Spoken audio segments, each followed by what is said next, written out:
timer. I usually try and keep it to 20 minutes, but it's not like a hard stop or anything like that. We just roll with it. All right, looks like we're live. We're live. Awesome. Okay. We'll edit that out. You can't edit that out of the live. Yeah. All right.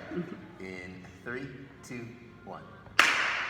What's going on, guys? Welcome back to another episode of No Rain, No Rainbows podcast. Glad you're joining us this morning.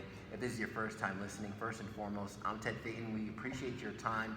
This is a podcast that I've tried to explain in a lot of different ways, but to sum it up, life is hard, but the juice is certainly worth the squeeze. Joining me today, I have two special guests talking about online advertising, living your best life, all the good stuff. Michael and Sydney, how you guys doing? Great. Awesome, man. Thank you so much for having us. Yeah, well, thank you for being on this afternoon. Anybody that might be listening, it might be morning, nighttime. I always say the time of day, and I don't realize it's a podcast, so folks can listen at any time. But for anybody that's listening, why don't you guys introduce yourselves, tell us what you do, and kind of how you got here. Go ahead. All right, well, I'm Sydney.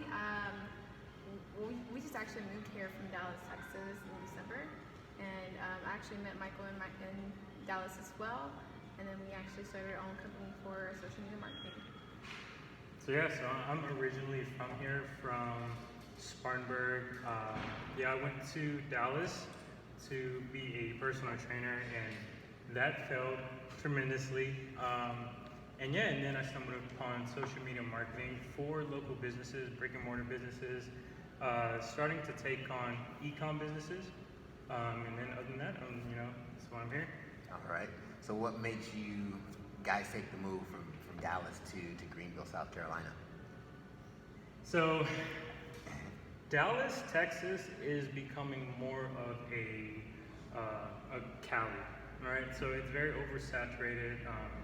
There is a lot of opportunity out there, but my family's back here, and I met up with her, and I brought her back here. And cost of living is a lot more cheaper. Yeah, I was gonna say, Sydney, was that a hard sell?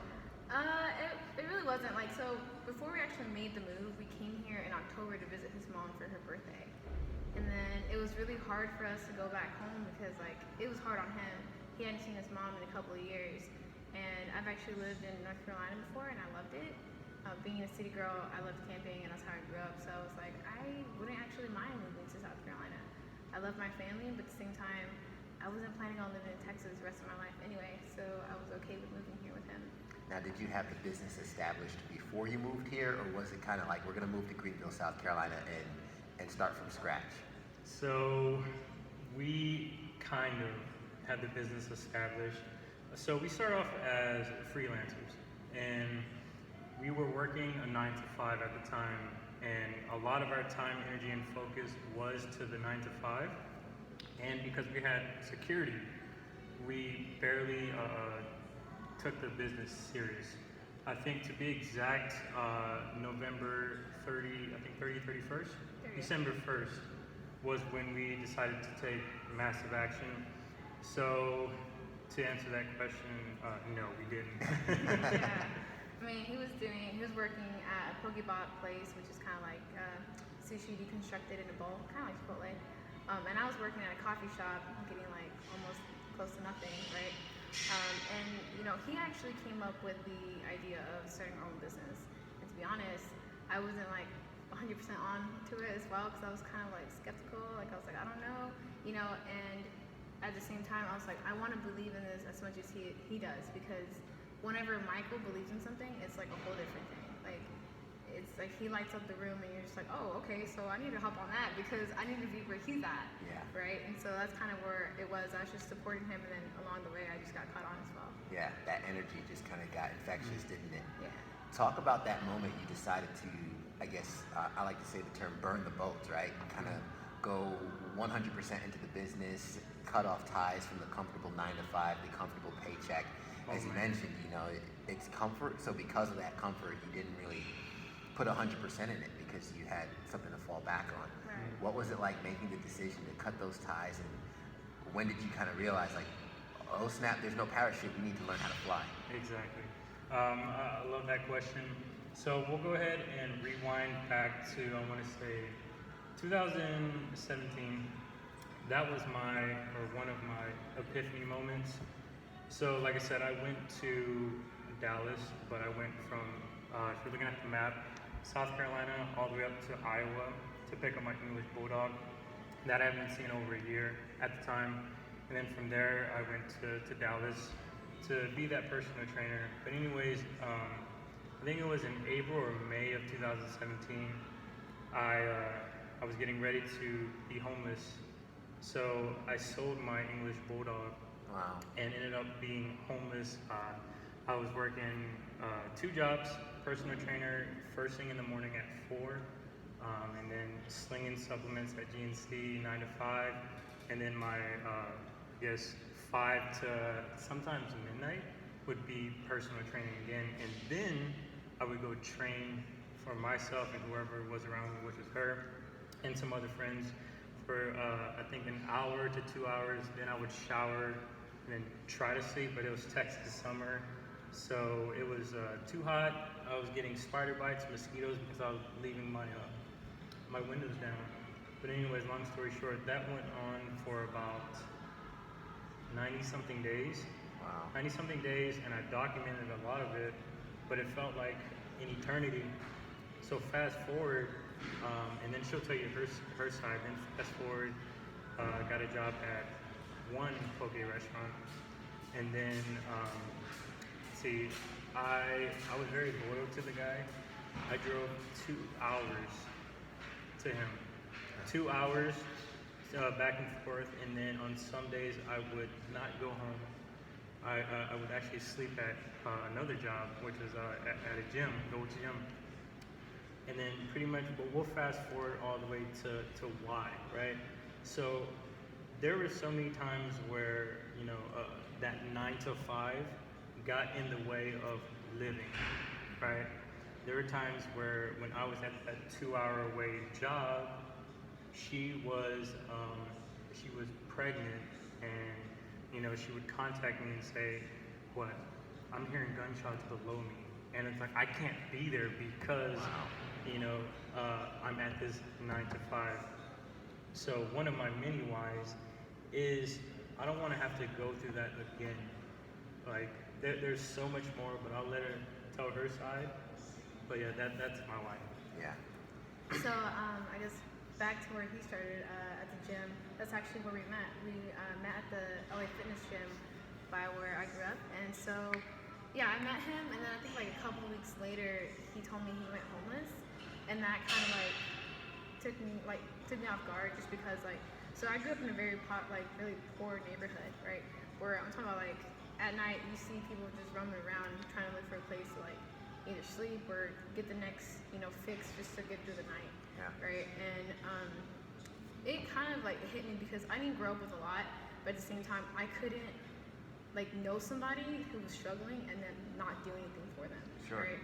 At the time I was living with my mom because I was helping her pay for rent and stuff, and I was just I was being that pillar for her. But at the same time I eventually wanted to get my own place.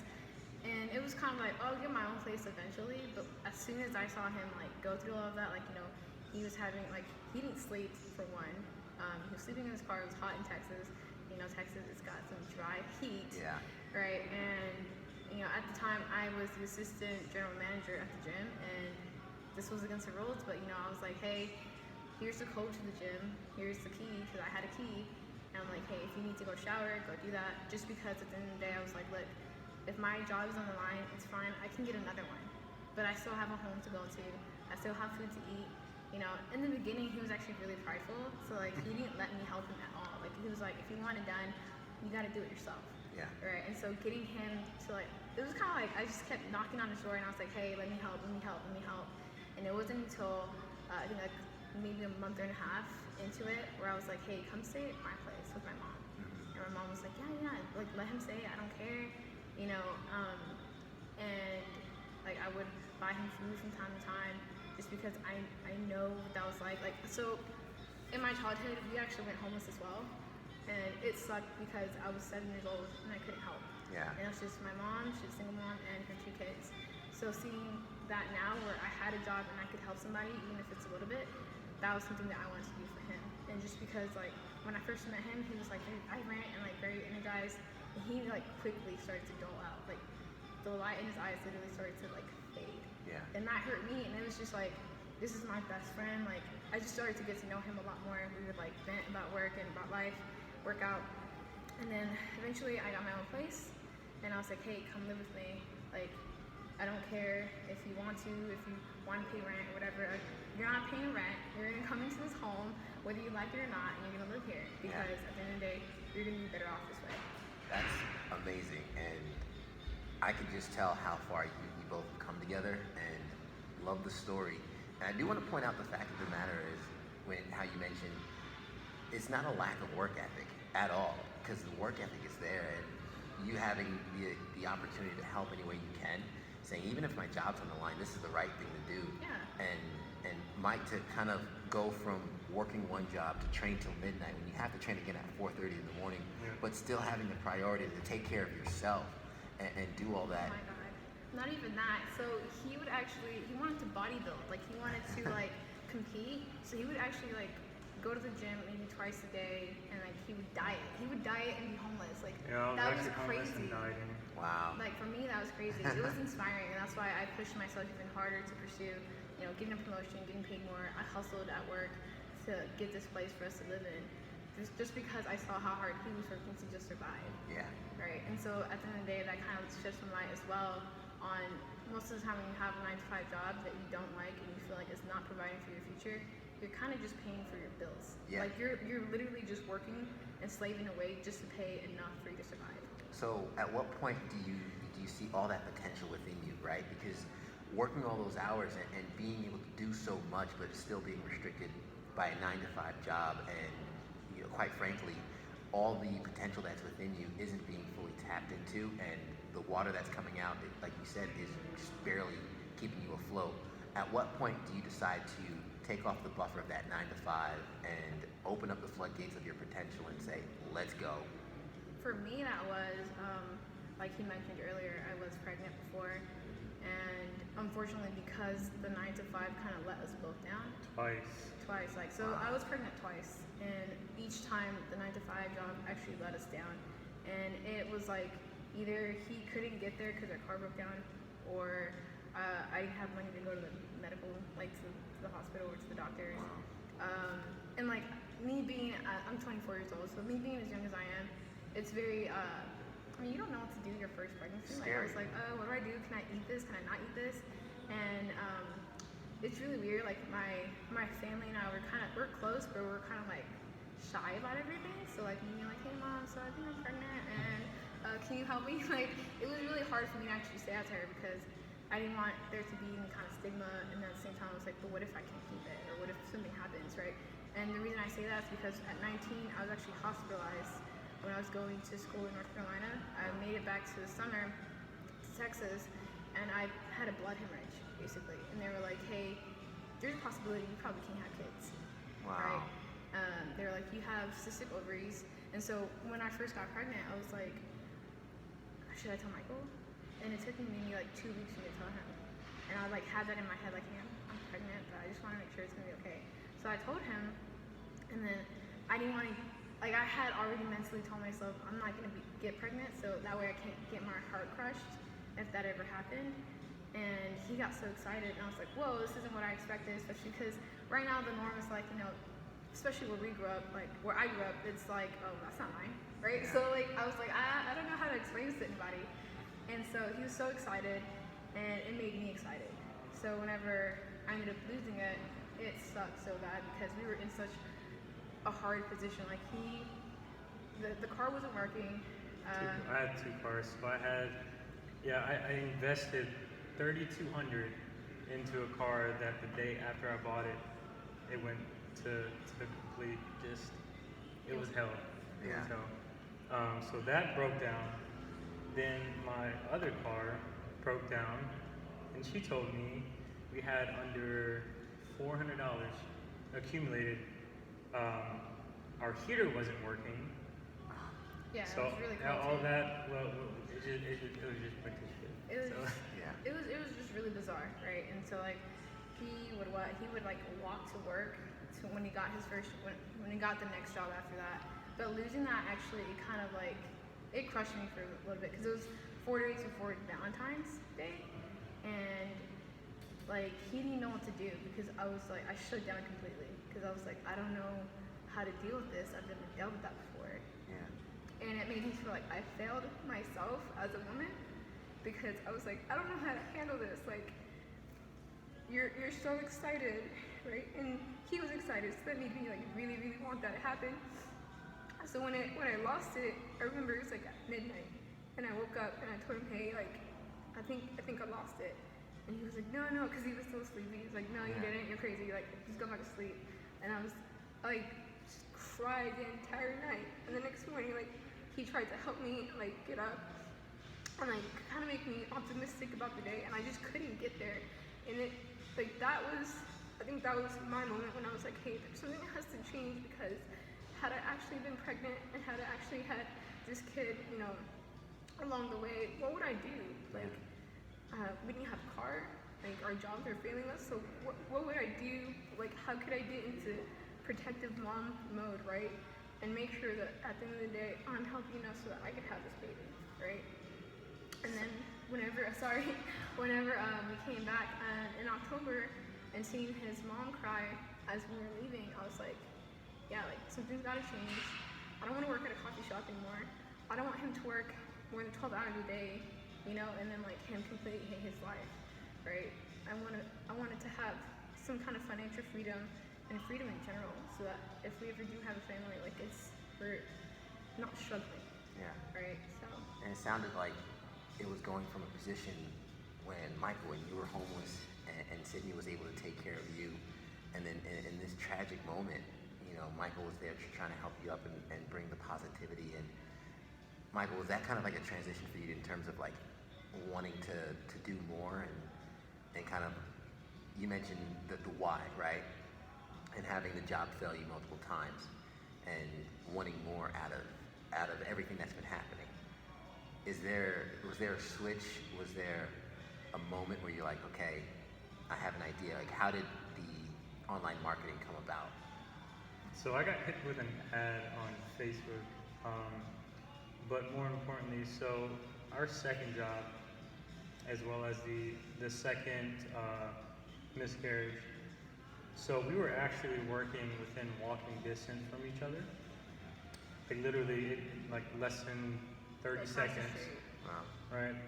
And that was the second time we found out she was pregnant. But because of that 9 to 5, I couldn't even go, give her some medicine. I couldn't go cater to her, right? So that was, I guess, that was the final straw where I was like, you know what, screw this, right? We didn't come up with a plan. Literally, we packed up.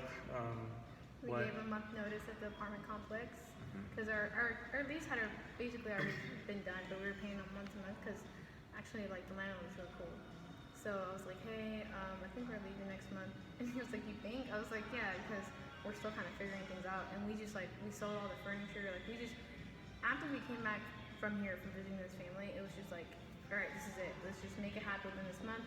Let's penny pinch. Let's save everything we got, and let's make it happen. And so we both had our own savings account and stuff, because after that first time we kind of learned, and after the second time, I was at work at the coffee shop and I couldn't even move. Like I was in so much pain, I could not move, and I was holding on to a table, and like my coworkers were like, yo, you can hand out this drink, and I'm like, yo, fuck that drink, I can't move. Yeah. So, and I had to go home, but I couldn't go anywhere because we only have one car. And I was like, Michael, can you please help me? And he was just like, I can't get out yet. Like, I can't do anything. So I literally stood there holding onto the table, crying because I knew what was happening because I've already felt it before. And I couldn't even, I couldn't go up the stairs because we lived on the 3rd floor. So he had to carry me up there. And then he had to, leave after he brought me home and go back to work. And so that sucked too because I was by myself that second time. And after that, I was like, yo, I'm tired of this. I can't do this anymore. Let's just let's just go. Like, you miss your family. Let's just pack up everything. We already have some kind of concept of what we're gonna do. As far as like, we were already teaching ourselves about Facebook ads and everything. And then we were just like, let's just go and we gotta risk it. We gotta risk everything we have and make it happen. There's no ifs, ands, or buts. We're just going to make it happen, no matter what. It's almost like being in a position of helplessness, right? And just knowing that feeling. I think there are some folks that know that feeling, and anyone who does knows one thing and one thing only. They never want to feel it again. Right. So, going from there and deciding to make the move, deciding this is it. What emotions are going through your heads, your hearts? You're packing those bags and you're starting to build this thing, this company that will end up being your livelihood. Walk us through that mindset and that journey. Number one, belief. At the time, no matter how dark the room is, there's still a light at the end of the tunnel, right? Wow. So there were so many mixed emotions. Like, we don't know if this is gonna work. You know, this 18-year-old kid, 17 at the time, making well over 6 figures, was saying he did it. So, you know, I'm a man with high hopes. So if he can do it, he's still a human. He still puts his pants on one leg at a time. All these people are successful. Why can't I do it? So yeah, we made the decision, packed up, and then we just ran with it. For me, it was more of like I had to take that month and kind of make the best of it. I had to, say my goodbyes to my family. And at first I was like, yeah, I'm gonna leave, like, cause I've done it before, right? And I've moved to North Carolina, but that time I was by myself and just some of my girls that I came from high school with to college. But it was different because I knew that every summer I'd come back, right? Michael's actually the first partner that I've had that's like, hey, let's build something together. And so like for me, that was kind of like exciting, but it was also scary because I was like, oh wow, okay, I'm gonna build something together with somebody who wants me to be there, right? Who wants me to meet his family. And at the end of the day, like, it was kind of like heartbreaking just because like, I think like the hardest person to say bye to was my mom. Because like, she fell in love with Michael too. Like, she'd always call me and be like, how's my Michael, right? Instead of like, how are you, my daughter, right? But that was, it was exciting. It was a little bit sad for me. But at the same time, I was like, I'm just gonna look forward because we've already overcame so much, like individually and together, that I was like, there's nothing that we can't overcome when we come here. Like, we can make it happen no matter what. We're gonna hit obstacles, but that's just a part of life, right? If things get rough, we just gotta have that outside perspective. Like, he has his own perspective, I have mine, and then we have that third perspective together. So, that's kind of how I felt whenever we came here. You two have been through so much together and built so much. So first and foremost, thank you for sharing your story and seeing how far you've come. I know this is just the beginning for you two. Oh, yeah. Let's dive in a little bit into the Facebook ads and learning the Facebook. Like you mentioned, you were self-taught, right? Yeah. And so you're self-taught. How do you go about turning the knowledge that you're learning into income and turn that into a business that you can now live off of? Well, so it's like, think of a fitness journey, right? Just starting up, you have an entire world of knowledge. So just like everyone else, I think you as well, Google, YouTube University. Me personally, I invested into a course or 2 courses, and then I took that knowledge and ran with it. And I can't tell you how many failures that we came across, but like I said, whenever that room is really dark, there's still that small little light at the end of the tunnel. You just have to trust the process. So anyways, we learned, and then after that, we just contacted a lot of local businesses. Cold called a lot. And that's kind of where we bounced out a lot, or each other out, just because he was more of the technical person when it came to actual ads and stuff, and I'm more of the building the relationship kind of person. Just because at my last job where we met, that's actually what I had to do. I was a salesperson, and I and I had to build relationships. Like I had people at the gym bring me meals, like hey, it's nice to see you. Here's a meal, and I'm like, oh, that's dope, you know. Yeah. So I mean, at the end of the day, we kind of balance each other out. I do, I taught him what I know when it comes to sales. We did a lot of cold calling, and then from there we went to like our first networking event. Okay. And that was it was nerve-wracking because at the end of the day we realized that we're both kind of introverted, but I mean we're not gonna get anywhere being introverted, right? Like you have to push. Like everyone has that introverted side and that extroverted side. So we had to just turn on the extroverted side and be like, hey, I'm Michael and I'm Sydney. Like nice to meet you. Like what do you guys It's like do? that podcast with Ben Harris. Yeah. In order to get to that next level, you have to seek discomfort, right? Because everything happens outside that circle of comfort, and that's what we learned on our journey here. So.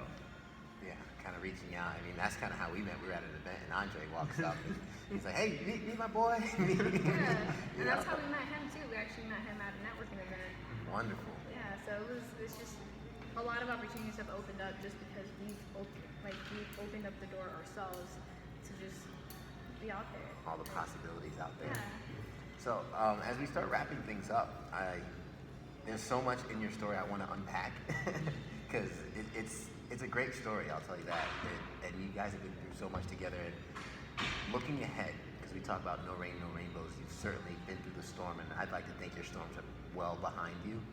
But with the bond that you two have, I guess talk about the confidence and really the mindset you have in terms of future obstacles, anything that comes your way. What is your attitude towards the next obstacle that dares to cross? I introduced you as Michael and Sydney, but I'm going to call you guys a dynamic duo because I'm afraid for the next thing that comes and tries to test you guys. I mean, whatever comes our way, we're going to overcome it no matter what. Like, we've been through so much, just like you said earlier, it's only the beginning, but we just have this desire, this hunger to just screw everything. Yeah, yeah. I guess for me, it's just like I know that we're able to overcome anything just because, I mean, what we've already overcome are things that anybody else would already go through, but we've been able to kind of like lift each other up when that happens.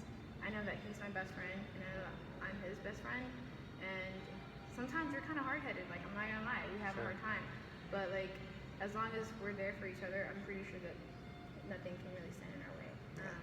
Plus, at the end of the day, we just want to provide for ourselves and ultimately give back, either to our family, to our friends, our community, whatever we can. So what's the ultimate rainbow that you two are chasing? Any specific dream that's in the crosshairs? No, honestly, if it's okay with you, so we made this Facebook group where we want to help people like us, coming from a background like us, right? Who, if you're looking for accountability, guidance, a friend to talk to, or if you want to learn how to build businesses, whatever it may be, that's a place to go. And then we'll share the link with you. Yeah. But pretty much our goal is to help as many people, and I know that's very vague, but help as many people as we possibly can through our experience. Yeah. Right? Because we went through the storm, the rain, and we're pretty confident that we can help make some type of impact in someone's life. Yeah. Not only that, I mean, at the end of the day, when we were going through it, we didn't really have a lot of guidance. All we had was each other, and even that in its own was a blessing because if it was us individually, I don't know how if we'd even end up here, right? But we want to obviously give back to people who, like, for example, where I'm from, a lot of people are kind of in that mindset where I was born poor, I'm gonna live poor, and I'm just gonna always be poor and die poor, right? And that's just a really sad mindset to kind of have because it's the one that everyone in your society and your neighborhood kind of puts on you. And I want to be able to shed some light on those people just because, I mean, I'm not perfect, I'm not filthy rich right now or anything like that, but I'm not, I just want to give back to people that I know. Like, for example, if I could help someone who went to the same high school as I did to do something better with their life or get out of a situation that they wish they had someone to guide them to, like, I'm okay with that, and that's more than enough for me. I love that mission, and I love how you said right now, because you're well on your way. I know this is just the building blocks, which, I mean, it leads perfectly into my next question is where can folks find you guys? where can they find the Facebook group? What's the link to that? And I'll also put it in the show notes so our listeners can contact you guys. So the Facebook group is facebook.com/Freedom Hustlers SS. We just started it, and then I spend a lot of time on Instagram. So I'll put that in the show notes as well, but it's pretty much my first name and my last name. All right. And then same thing for me. I mean, I've been on Instagram as well. We're doing this 30-day challenge for personal growth. So putting ourselves out there a little bit more. Yeah. Mine's @patience_darling. That was something that it kind of resonates with me a lot. I like it. But yeah, that's pretty much it. Yeah. Michael, Sydney, thank you so much. I'll definitely have the links and the screen names in the show notes. If you guys made it to the end, go ahead and hit rewind, play it again, because there's a lot of value in this, and the main thing that resonates is the fact that you guys had each other through the dark days, and that you can look at each other and know that you're going to capture your sunshine together. Thank you for your story. I'd love to be a part of the rest of it, because I think you guys are well on your way to some sunshine. I'd like to get some of that heat. Thank you for having us. Yeah, my pleasure. Guys, thank you so much. And as I always say at the end of the show, everybody wants the sunshine, but they don't want the rain. You can't have the pleasure without a little pain. Let's grow. Guys, that was awesome. Thank you so much. Thank you. Oh, man. Andre, what'd you think? It was good. That was good.